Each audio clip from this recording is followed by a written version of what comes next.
Hello guys, welcome back to my channel. Today's topic is chromatography.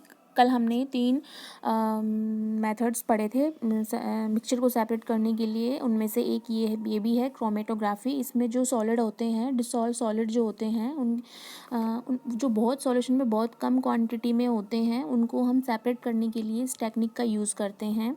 सबसे पहले इसको discover किया था एम टेस्वेल ने, जो कि एक रूसियन बॉटनिस्ट थे। 1906 के अंदर इस टेक्निक को इन्होंने डिस्कवर किया था। सबसे पहले इस टेक्निक का यूज़ प्लांट पिगमेंट के लिए किया गया था। तो उसी के नाम पे, फॉर एग्ज़ाम्पल प्लांट में क्लोरोफिल पाया जाता है, तो उसी के नाम पे इसका नाम पड़ा क्रोमेटोग्राफी। तो क्रोमा का मतलब ये ग्रीक लैंग्वेज का वर्ड है, उसका मतलब होता है कलर। ग्राफी का मतलब होता है राइट करना, लिखना। तो ये जो क्रोमेटोग्राफी है, हम बात करें अगर लिक्विड सॉल्यूशन की, तो सॉलिड सॉल्यूशन की, तो सॉलिड को जब हम लिक्विड में मिक्स करते हैं, घोलते हैं, सॉल्युबल करते हैं, तो सबकी सॉल्युबिलिटी डिफरेंट डिफरेंट होती है। फॉर एग्ज़ाम्पल NaCl, शुगर, इन सब की सॉल्युबिलिटी डिफरेंट डिफरेंट होती है। इन सॉलिड्स की सॉल्युबिलिटी लिक्विड के अंदर डिफरेंट डिफरेंट होती है। हमने पढ़ी भी है सॉल्युबिलिटी। तो ये इसी सिद्धांत पे काम करता है कि सॉल्युबिलिटी जो होती है वो डिफरेंट डिफरेंट होती है। तो हम जो सॉलिड्स होते हैं, मिक्स होते हैं, उनको इस सॉल्युबिलिटी के बेस पे हम इनको प्राप्त कर सकते हैं। अब कैसे कर सकते हैं, तो ये हम एक्टिविटी के द्वारा समझेंगे। हमने रेक्टेंगुलर स्ट्रिप ली है। वो स्ट्रिप हमने बनाई है स्पेशल फ़िल्टर पेपर की, जिसको हम क्रोमेटोग्राफिक फ़िल्टर पेपर बोल रहे हैं। हमने उसकी लेंथ रखी है 10 to 15 सेंटीमीटर, और हमने जो है उस फ़िल्टर पेपर के एक छोर पे 3 से 4 सेंटीमीटर छोड़ के एक निशान लगाया है, एक लाइन ड्रॉ करी है। और फिर उस लाइन के बीचों बीच हम जो है एक स्पॉट डाल देंगे इंक का। तो अब उसको सूखने देंगे हम। तो वो जो स्पॉट हमने डाला है उसको टेस्ट स्पॉट बोल रहे हैं। अब हम एक ग्लास का जार लेंगे, उसके अंदर पानी डालेंगे और उसको इस तरीके से उस फिल्टर पेपर को ऊपर की तरफ लटका देंगे। इस तरीके से लटकाएंगे कि वो जो हमने स्पॉट डाला था इंक का, वो उस वाटर लेवल के ऊपर हो, उसमें डूबे ना, उस वाटर लेवल के ऊपर हो। थोड़ी देर बाद हम देखेंगे कि वाटर जो है धीरे धीरे जो है मूवमेंट करता हुआ, कैपिलरी रिएक्शन करता हुआ ऊपर स्ट्रिप से वो जो हमने इंक स्पॉट जो डाला था उसके ऊपर, उसको जो है एब्जॉर्ब करेगा, अपने में मिक्स करता है वो। तो उसका मतलब पानी में वो सोल्यूबल हो रहा है धीरे धीरे। तो वो जो ज़रूरी नहीं है वो एक डाई जो हमने ली है, वो जो डाई जो हमने ली है उसके अंदर सिर्फ एक ही डाई मिक्स है, उसके अंदर बहुत सारी डाई मिक्स होती हैं। 2 और मोर कलर डाइज उसके अंदर मिक्स होती हैं, तो वो एक प्रकार का मिक्सचर ही होता है। तो हम उसको अलग अलग कर सकते हैं। तो वो जो सबसे पहले सॉल्युबल हो रहा है, तो उसके अंदर वाटर के अंदर जो है धीरे धीरे वाटर उसके अंदर उस स्पॉट को सॉल्युबल कर रहा है। तो जैसे ही हम उसको निकालेंगे, उस स्ट्रिप को निकालेंगे, उसको सुखाएंगे, तो उसके ऊपर हमें अलग अलग कलर के स्पॉट मिलेंगे। उसे हम जो स्पॉट जो हमें मिलेंगे उसको हम बोलेंगे क्रोमेटोग्राम। तो इससे ये प्रूव होता है कि जो डिफरेंट कलर के कंपोनेंट्स होते हैं उनका सेपरेशन करने के लिए हमें क्रोमेटोग्राफिक फ़िल्टर पेपर का यूज़ कर सकते हैं हम उनको सेपरेट करने के लिए। तो जो सेम सॉल्वेंट वाटर जो है उसके अंदर इंक जो है वो सोल्यूबल है, तो वो डिफरेंट कंपोनेंट्स के साथ मिली हुई है। उसमें बहुत सारे कंपोनेंट्स मिक्स हैं, लेकिन हम उनकी सॉल्युबिलिटी के आधार पे उनको सेपरेट कर सकते हैं। उनकी सॉल्युबिलिटी अलग अलग होती है सबकी। अब नेक्स्ट है कि क्रोमेटोग्राफी का यूज़ किस किस में किया जाता है। तो फर्स्ट है कलर्ड सब्सटेंस जो होते हैं, जैसे कि डाई है या कोई नेचुरल पिगमेंट लगा है, तो उसको सेपरेट करने के लिए हम क्रोमेटोग्राफी का यूज़ करते हैं to separate and identify the amino acid obtain by hydrolysis of protein. Protein जो होता है वो एक लंबी चेन होती है, पॉलीमर होता है, तो उसका जो मोनोमर होता है यानी कि वो एमिनो एसिड के छोटे छोटे टुकड़ों से मिलके बना होता है, तो उसकी सबसे छोटी इकाई जो होती है प्रोटीन की वो एमिनो एसिड होती है। तो प्रोटीन से एमिनो एसिड को अलग करने के लिए, सेपरेट करने के लिए क्रोमेटोग्राफी का यूज़ होता है। थर्ड यूज़ है इसका, to detect and identify drugs present in the blood of criminals in forensic science. जो क्रिमिनल्स होते हैं उनके ब्लड के अंदर ड्रग्स प्रेजेंट है या नहीं, इसको आइडेंटिफाई करने में क्रोमेटोग्राफी का यूज़ होता है। नेक्स्ट है to separate small amounts of products of a chemical reaction. एक केमिकल रिएक्शन के अंदर प्रोडक्ट के छोटे से छोटे अमाउंट को सेपरेट करने के लिए भी इसका यूज़ होता है क्रोमेटोग्राफी का। नेक्स्ट है how can we separate a mixture of two miscible liquid, कि हमने पहले पढ़ा था बाय सेपरेटिंग फनल के द्वारा हम इमिजिबल लिक्विड्स को अलग अलग कर सकते हैं, जिसमें कि 2 लेयर बनती थी। अब हम पढ़ रहे हैं कि हम मिजिबल लिक्विड यानी कि जो 2 लिक्विड आराम से मिक्स हो जाते हैं, सॉल्युबल हो जाते हैं दोनों एक दूसरे में, तो उसको हम कैसे अलग कर सकते हैं। तो इसमें हम डिस्टिलेशन की प्रोसेस के बारे में पढ़ेंगे। डिस्टिलेशन क्या होता है, तो डिस्टिलेशन एक ऐसी प्रोसेस होती है जिसमें कि हम लिक्विड को गर्म करते हैं, वो लिक्विड गर्म करने पे स्टीम में चेंज होता है, वेपर में चेंज होता है, और उस वेपर को जब हम ठंडा करते हैं तो वो वापस से ओरिजिनल लिक्विड में आ जाता है। फॉर एग्ज़ाम्पल पानी को हम जब गर्म करते हैं तो वो गैस में स्टीम में चेंज होता है, वाटर वेपर में चेंज होता है, और उस वाटर वेपर को जब हम ठंडे एनवायरनमेंट में ठंडा करते हैं तो वो वापस से लिक्विड में चेंज हो जाता है। इसी प्रोसेस को डिस्टिलेशन कहते हैं। और जो हमें ओरिजिनल लिक्विड बाद में, डिस्टिलेशन की प्रोसेस के बाद में जो हमें लिक्विड मिलता है यानी कि वाटर जो हमें मिला है, उसको हम डिस्टिल्ड वाटर बोलते हैं। इसका यूज़ जो मिक्सचर होते हैं मिजिबल लिक्विड्स जो होते हैं उनको सेपरेट करने के लिए इनका यूज़ होता है without decomposition and have sufficient difference in their boiling point. कि 2 लिक्विड्स होते हैं, उनका दोनों ज़रूरी नहीं है दोनों का बॉइलिंग पॉइंट सेम हो, तो जो बॉइलिंग पॉइंट जिसका कम होगा वो पहले बॉईल होगा और फिर वो स्टीम में चेंज हो जाएगा, और फिर उसको ठंडा करके हम लिक्विड में, डिस्टिल्ड लिक्विड में उसको प्राप्त कर सकते हैं। और उसके बाद में जो हमें लिक्विड स्टेट में जब हमें उस पात्र में मिलेगा वो दूसरा लिक्विड होगा, यानी कि हम दोनों लिक्विड्स को अलग अलग कर सकते हैं।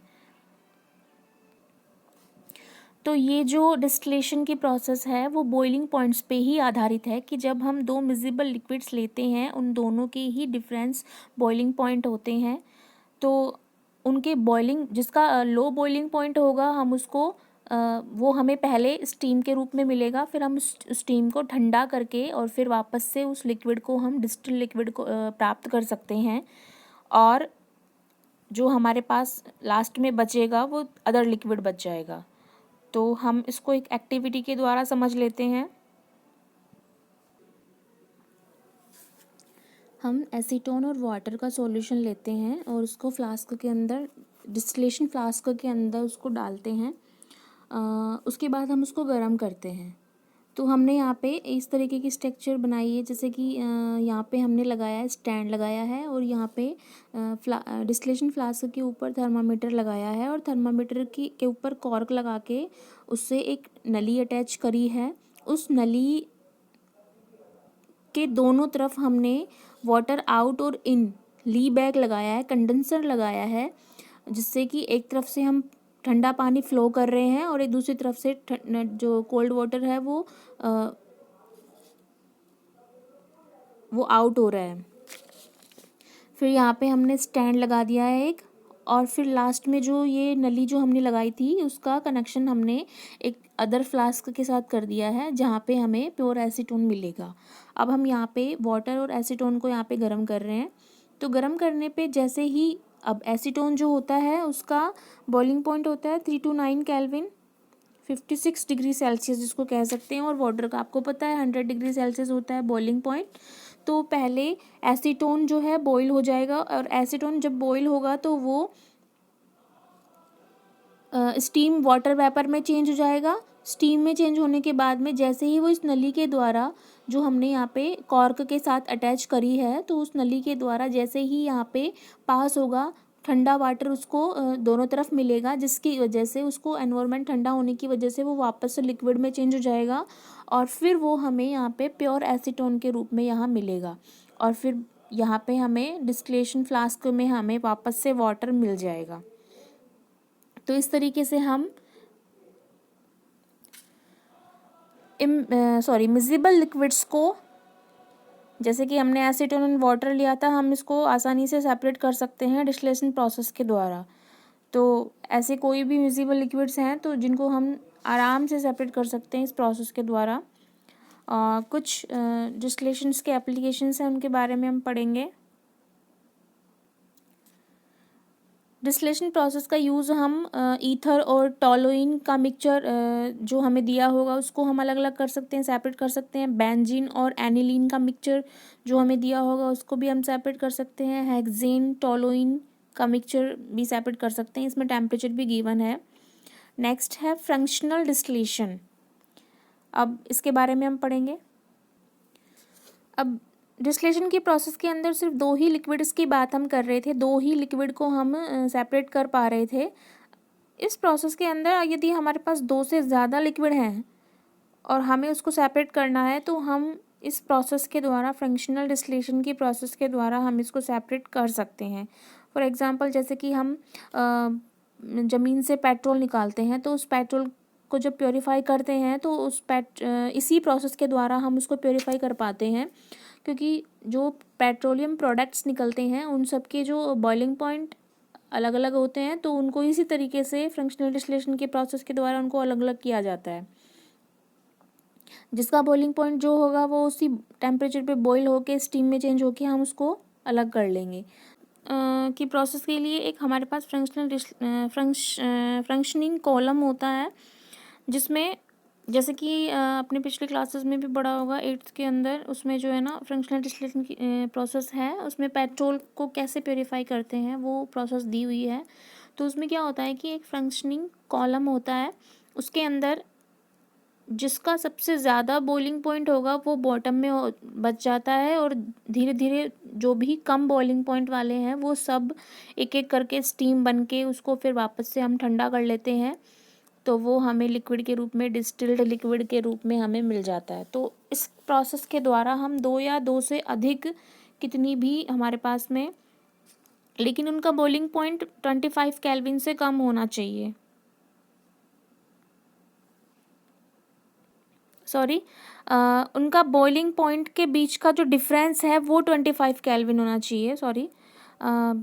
तो उसके लिए फ्रंक्शनल डिस्टिलेशन की प्रोसेस यूज़ में लाई जा सकती है। तो हम इसको एक एक्टिविटी के थ्रू समझते हैं। हमने यहाँ पे सॉल्यूशन लिया है अल्कोहल एंड वाटर का। हम यहाँ पे फंक्शनल डिस्टिलेशन के लिए यूज़ में ले रहे हैं डिस्टिलेशन फ्लास्क, इसके अंदर हम ले रहे हैं अल्कोहल एंड वाटर। हम इसको गर्म कर रहे हैं, तो ऊपर हमने थर्मामीटर लगाया हुआ है, वो थर्मामीटर टेम्परेचर, इससे हमें टेम्परेचर का पता लगेगा।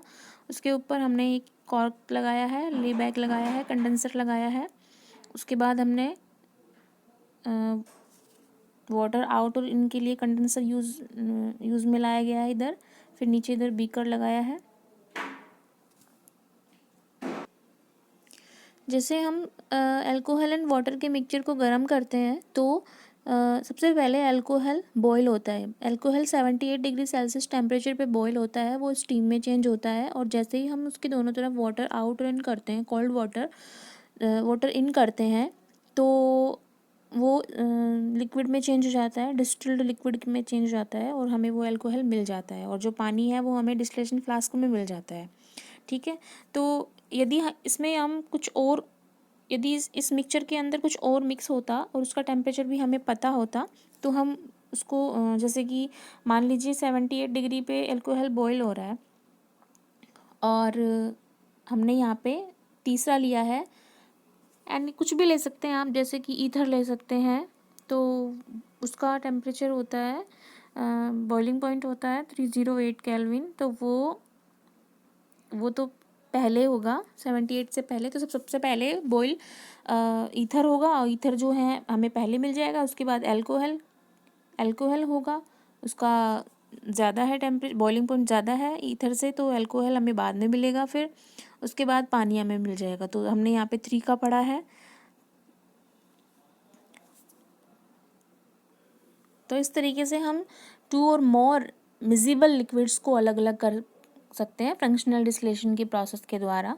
अब ये एप्लीकेशन ऑफ फ्रंक्शनल डिस्टिलेशन, इसका यूज़ जो है वो हम कल पढ़ेंगे। Okay, thank you, have a good day.